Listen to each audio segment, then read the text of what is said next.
नमस्कार दोस्तों, स्वागत है आपका स्टॉक गाइडेंस में। फ्रेंड्स, मैं आज रोलेक्स रिंग्स पे डिस्कस करने वाला हूँ। डिस्कस शुरू करने से पहले आपसे रिक्वेस्ट है कि वीडियो अच्छा लगे तो वीडियो को लाइक और चैनल को सब्सक्राइब कर दें।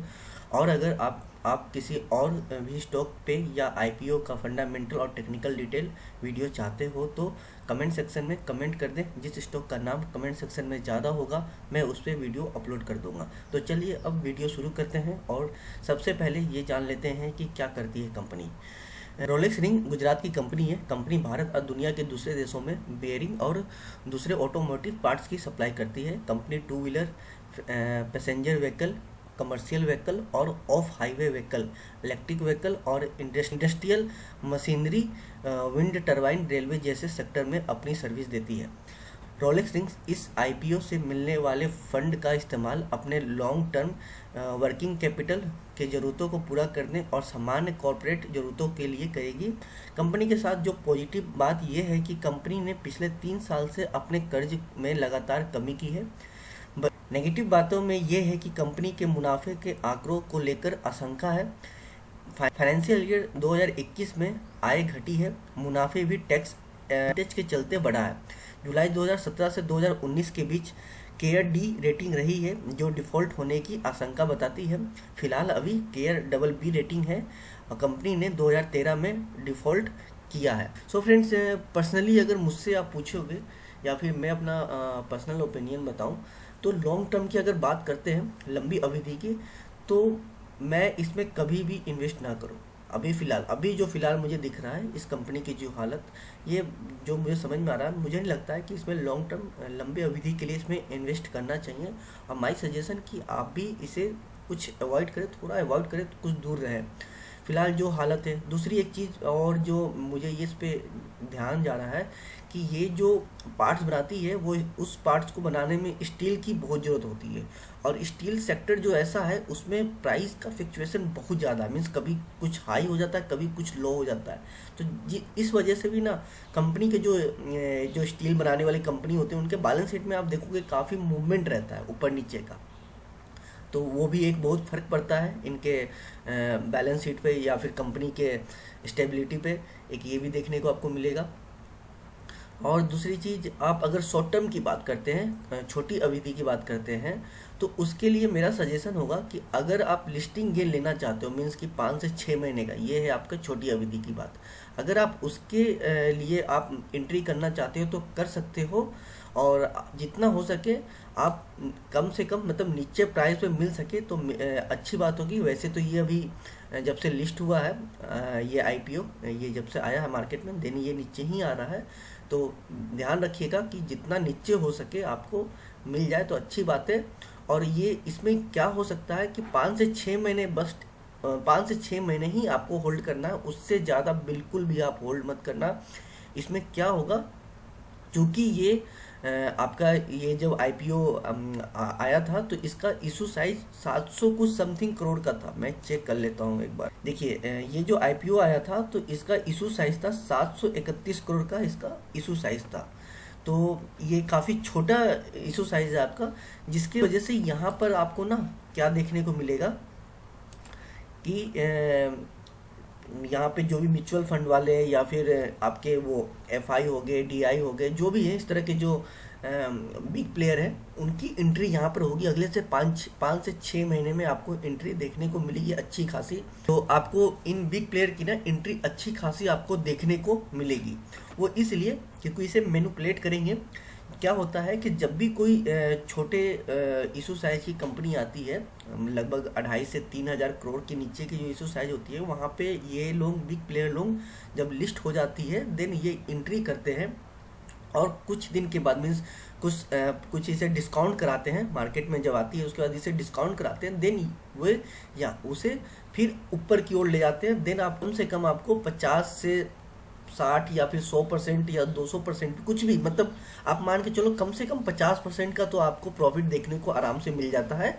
तो इसलिए मेरा ये सजेशन होगा कि अगर आप 5 से 6 महीने के लिए एंट्री करना चाहते हो एक छोटी अवधि के लिए, तो आप एंट्री कर सकते हो। बस आप ध्यान रखना कि जितना नीचे हो सके आपको उतने नीचे प्राइस में मिल जाए, और आपको जो होल्ड करना है 5 से 6 महीने में ही होल्ड करना है।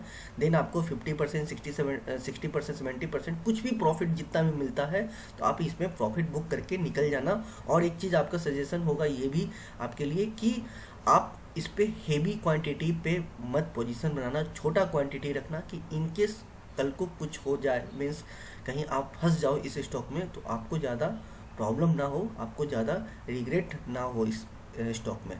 तो आप इस चीज़ का भी ध्यान रखना कि हेवी क्वांटिटी मत रखना, क्योंकि कंपनी की क्या हालत है मैंने अभी आपको बताया कि KD रेटिंग रही है इसकी, जो डिफ़ॉल्टर होने की आशंका बताती है। और 2013 में ये डिफ़ॉल्ट किया भी था कंपनी ने, और फिलहाल इसकी KBB रेटिंग है।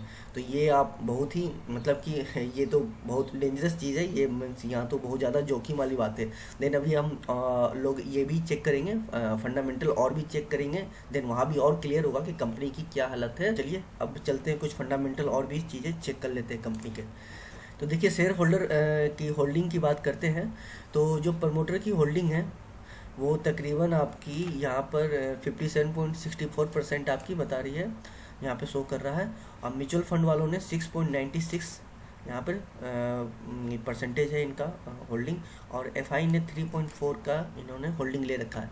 देखिए जैसे मैंने कि आपको बताया था ना अभी कि जो छोटे क्या कहते हैं इशू साइज के जो स्टॉक्स होते हैं, जो लिस्ट होते हैं आपके 2000 2500 के जो नीचे के जो होते हैं इशू साइज वाली स्टॉक, छोटी कंपनियाँ, उनके क्या करते हैं ये लोग जब लिस्ट हो जाती है तो म्यूचुअल फंड वाले या फिर आपके FI वाले, ये लोग क्या करते हैं बिग प्लेयर लोग की, जैसा कि मैं आपको बता रहा था कि वो बिग प्लेयर लोग यहाँ पर आते हैं और यहाँ पर बाइंग करना शुरू करते हैं। नीचे से धीमे धीमे बाइंग पोजीशन बनाते हैं, पहले तो डिस्काउंट कराएंगे, देन यहाँ पे बाइंग करें, फिर अचानक से इसे पंप करेंगे नीचे से और ऊपर ले जाके 50%, 70%, 100%, 150%, मतलब कुछ भी हो सकता है, 50% से ऊपर उसको ऊपर ले जाके देन वहाँ से वो ड्रॉप कर देंगे। और जो बेचारे जो इनोसेंट जो रहते हैं ट्रेडर्स, रिटेल इन्वेस्टर, वो फंस जाते हैं और देन वो उसमें नुकसान क्या करते हैं कि नुकसान से निकलते हैं या फिर काफ़ी लंबे समय तक के लिए होल्ड करके रह जाते हैं। तो इसलिए जो भी आप कोई भी जो IPO रिलीज होती है मार्केट में आती है, तो आप ध्यान रखना इस चीज़ का कि जब भी उसका इशू साइज आपका 2500 2000 से नीचे होगा, तो आप समझ लेना कि बिल्कुल कि जब वो लिस्टिंग होगी तो उसमें 5 से 6 महीने में अच्छा खासा मूव देखने को मिलेगा। हाँ, अगर वो फंडामेंटली कंपनी अच्छी है देन आप उसमें लॉन्ग टर्म पे भी आप चल सकते हो। अगर अदरवाइज आप सिर्फ 5 से 6 महीने कहीं छोटी अवधि के लिए ही एंट्री करना, और आप वहाँ पे हेवी क्वांटिटी मत रखना, ये क्लियर रहेगा आपके लिए मेरा सजेशन। अब चलिए कुछ फंडामेंटल चेक करते हैं कंपनी का। तो देखिए फंडामेंटल चेक करें तो कंपनी का मार्केट कैप आप यहाँ पे देख रहे हो 2962 समथिंग करोड़ का है। और इंटरप्राइज वैल्यू देखते हैं तो देखो कि आप यहाँ पे ज़्यादा दिख रहा है इंटरप्राइज वैल्यू, जो कि अच्छा है। अच्छा नहीं मीन्स ज़्यादा क्या, बहुत ज़्यादा नहीं है, कुछ 100-200 करोड़ के आसपास ही कुछ ज़्यादा है।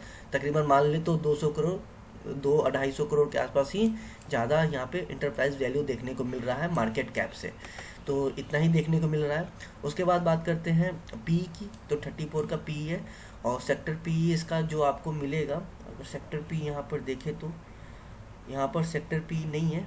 चलिए कोई बात नहीं, कहीं और हम देख लेते हैं सेक्टर PE इसका क्या होगा।